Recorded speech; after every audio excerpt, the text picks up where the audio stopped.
나중에 2차 때 들어올 때쯤 되면요. 사실 반 이상이 바뀌어 있어요. 본인 스스로도. 신랑분들이 자기도, 아우, 내가 이렇게 바뀔 줄 몰랐습니다. 그런 말 많이 하니까. 그때는 와이프가 보고 싶고, 와이프도 기다리고, 이 마음이 생겨 있어요. 그 제가 신랑분들하고 이렇게 신혼여행 기간이든 하는 이렇게 대화를 하잖아요. 이게 그냥 대화가 교육이에요. 제가 방송에서 어떤 이야기 하는 그거하고는 달라요, 이거는. 자연스러운 대화. 이렇게 살아고 제가 왜 다른 기사 때 태워서 보내면 되잖아요, 신혼여행을. 제가 같이 와서 지내면서 대화하고, 이렇게. 그러고 신부들도 많이 느끼고, 신랑분들도 와이프에 대한 배려심 느끼고. 이게 가장 중요한 거니까요. 그래서 참 요즘에 이 밤에 저희가 대화를 많이 나누는데, 이게 신부도 모르겠어요. 저한테 이제 어쨌거나 뭐 좋아한다는 감정을 표현을 했지만, 그것이 뭐 신부나 저나 기간은 어쨌거나 짧잖아요. 그 진실성에 대해서 사실 경험해보지 않고서는 의구심이 드는 것도 사실이긴 한데, 신부가 저한테 질문하는 어떤 그런 종류들, 그러니까 상대방에 대한 어떤 생각이 없으면 궁금하지도 않잖아요. 근데 계속 중간중간에 생각날 때마다 제 개인에 대해서 계속 질문을 하더라고요. 자, 네, 그런 점이 좋은. 제가 하나 여쭤볼게요. 네. 와이프하고 지금 이틀 밤을 보냈잖아요. 네네. 와이프 굉장히 사랑스럽잖아요. 너무 사랑. 너무 이쁘고. 신랑은 이미 사랑이라는 게요, 이만큼 딱 서 있어요. 네네. 신부는 지금 사랑이라는 감정이 그 돌덩어리 안에 나올까 말까 이런 상태. 네. 이게 신랑분이 그 많은 사랑을 베풀어 주면은 이게 싹 열리기 시작하면은 나중에 싹이 살짝 솟기 시작하면 그때부터는 급속도로 쫙 싹이 나오잖아요. 네. 신부들은 결혼을 했으니까 이제 내 남편입니다. 남편으로서 대하는 거죠. 사랑은 아니지만. 근데 지금 이렇게 와 있는 과정에서 사랑이 나올 듯 지금 이러고 있는 거예요. 네.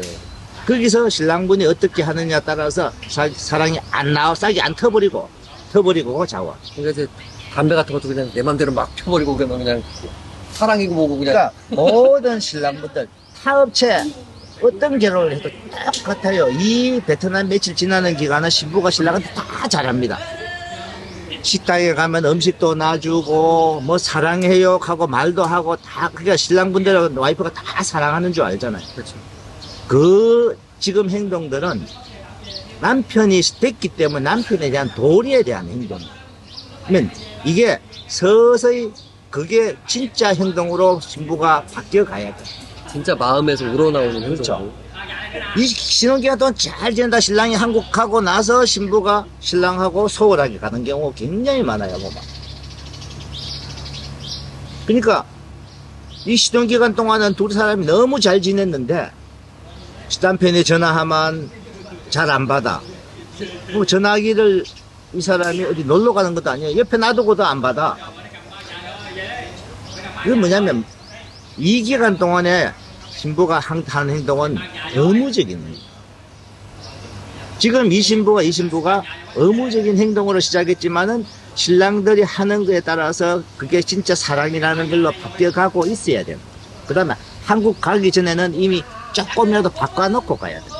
그러면은 한국 가서 전화통화를 하더라도 보고 싶은 마음이 생겨야 되죠. 그러면은 나중에 2달 후에 두 번째 올 때 언제 올 거예요 오빠 해서 이제 하기 기다리는 마음. 그냥 그게 아니 보세요. 신랑이 언제 2차 가요? 네, 끝. 배움 가요? 네, 끝. 이거는 계속 의무적인 게 되는 거예요. 제가 며칠 전에 어떤 분이 상담을 해왔어요. 신부가 한국을 왔는데도 집에서 살림이고 뭐고 아무것도 안 하더래요. 그러면서 15일 만에 가출했대요. 그러면 제가 그분한테 물었어요. 베트남 현지에서 누가 결혼을 시켰냐고 물으니까 역시 베트남 마담이 결혼을 시켰다. 교육 아무것도 안 돼. 예, 사장님, 그럼 사장님은 어쨌거나 일단은 속에서 끝나지를 않고 신랑과 신부를 교육을 통해서 잘 살게 하는 잘 살게 하기 위해서 노력을 하시는 거다. 신랑 신부가 잘 살아야 되는 거지. 그게 목적이 돼야 되지. 결혼만 시키는 걸로 그렇게 하겠지만 일을 할 필요가 없는 거예요. 돈 벌기 위한 수단입니다. 따지고. 돈은 제가 신랑 신부들 맺어주고 잘 살게 하면은 네. 돈은 따라오는 거예요.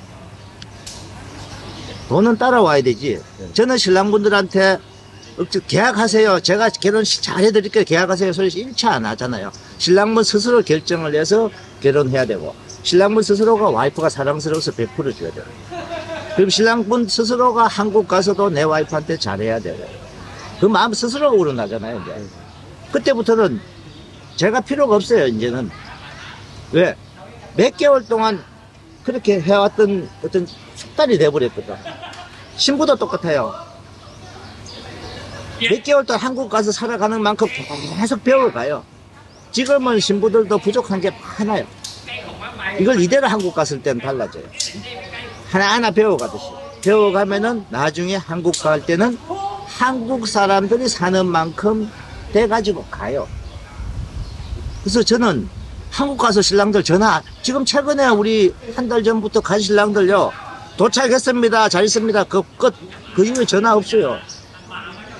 왜 전화 없냐? 둘이 살기 바쁜데. 그렇죠. 그렇겠죠. 제가 한번 어떨 때 전화 탁 해봐. 잘 지내? 아이고, 사장님 잘 지내. 바빠서 제가 전화도 못하고. 예, 둘이 지내다 보니 바쁘죠. 저한테는 한국 가 살 때는 전화 안 오는 게 좋아요.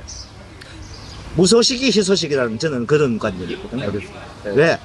진짜 한국 가서 뭐 한 달 만에 갑자기 전화가 온다. 둘이 부부싸움 한 거예요, 번이.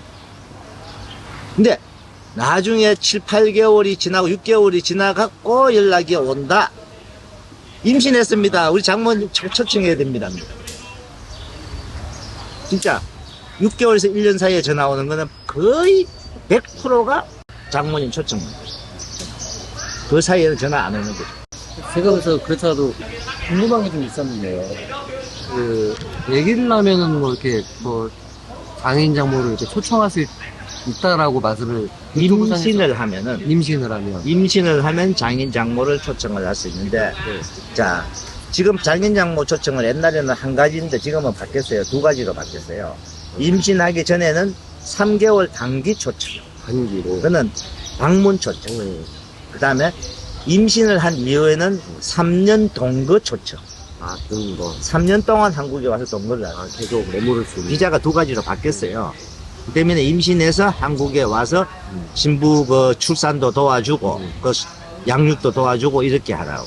근데 그때 장인 장모 같이 와서 뭐 한국에서 이제 생계형 농업, 농사 하우스 같은데 이런 데서는 합법적으로 일을 할 수 있어요. 공장 같은 데는 못. 공장에는 안 돼요. 공장에는 하다가 하면은 벌금, 업주도 벌금이고 일하던 당사자도 벌금이고, 그러면 다음에 한국에 또 초청도 안 되고. 근데 생계형 농사 하우스 같은 데 있잖아요. 그런데 일을 할 수 있고 돈을 벌 수도 있어요. 선생님, 그러면 저게 뭐야, 그 와이프의 형제는 안. 형제는 장인 장모가 나이가 연료하셔갖고 네네. 못 올 경우 아, 그때 그렇죠. 언니를 초청한다. 언니만 있죠. 언니 동생 오빠는. 아니 가능. 그러니까 형제는 무조건 가능. 형제 중에 가능. 대신 그러면은 장인 장모님은 못 오죠. 못 올 사유가 됐을 거예요. 그 왜냐면 나이가 연로하셔갖고 예, 지금 딱 그렇거든요. 가능해요. 아, 형제는 된다. 그러면 내가 그러면은 형제 2명. 형제 2명까지. 그러면은 체류 3년. 기간은 어쨌거나 3년. 한 사람이 만약에 오잖아요. 네네. 한 사람이 3년 하고 다음번에 또 한 번 올 수 있어요. 한 사람이 오면 6년, 그러니까 한 사람이 그러면 3년, 아직 쭉 아니고 네, 와서 3년 3년 후에 다시 초청. 재초청. 근데 애기 한 명당. 한 명다. 자, 어떤 사람 그런 사람 있어요. 그럼 장인 장모 더 한 번 더 초청하고 싶어서 애기 한 명 더 나요.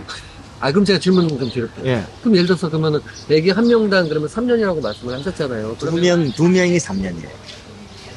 2명이 3년이에요. 예. 그러면 그 이후에는 그러면 아기를 안 낳으면 초청이 안 되는 거예요? 동거비자로는 초청이 안 돼요. 방문비자 3개월, 짧게 그러면 방문비자. 그 방문비자 3개월짜리라는 거는 3개월 왔다 가야 돼요. 3개월 왔다 가는데, 네. 그러면 가셨어요. 복수비자를 받으면 계속 3개월씩 왔다 갔다 왔다 갔다. 그러니까 이제 3개월 머무시다가 가셨는데, 또 3개월 또 오면 돼요. 그러면 3개월, 그러니까 3개월 있다가 가셨잖아요. 한국에 있다가 베트남으로 다시 가셨는데, 그 다음 달에 바로 또 들어올 수도 있는 겁니다. 그러니까 처음 받을 때 네. 복수비자를 받으면요. 네. 3개월 만에 갔잖아요. 네네. 그날 밤에 또 와도 돼요. 어쨌거나 나갔다 들어오기만 하면 되는군요, 네. 그러니까. 이게 복수비자예요. 아, 그러니까 단지 번거로울 뿐이다. 받을 때 단수비자를 받으면 한 번 왔다 가면은 또 새로 비자 받아야 되고, 처음부터 받을 때 복수비자를 받으면은 계속 그러니까 왔다 갔다만 하면 되는 거예요. 2년짜리 복수비자가 될 수도 있고, 3년짜리 될 수도 있고, 뭐 2년, 3년이든 계속 왔다 갔다 하면 안 왔다 돼요. 갔다만 하면 되는 그렇군요. 아, 이제, 그래서 제 생각에는 저희 장인 장모님께서는 연세가 있으셔서 한국 오시는 것도 힘들 것 같고 그래서 그 부분에 대해서 장인 장모는 네네. 나중에 방문 비자로 뭐 한국 구경 한번 시킨다든지 이렇게 하면 되고요. 고령이 있어요. 그 다음에 그 동거 비자로는 언니나 뭐 오빠 이렇게 해서 한국이죠. 아, 좋은 말씀 감사합니다. 나중에 또 까먹으면 또 여쭤볼게요. 언제든지 서류도 다 해드립니다. 예, 감사합니다. 아, 비행기표도 다 사서 보내줍니다. 우리 저 친척들까지 다 알아보고. 다 해줍니다. 아유, 저희 감사합니다. 신랑들 거만 다 해드립니다. 아유, 감사합니다, 저희.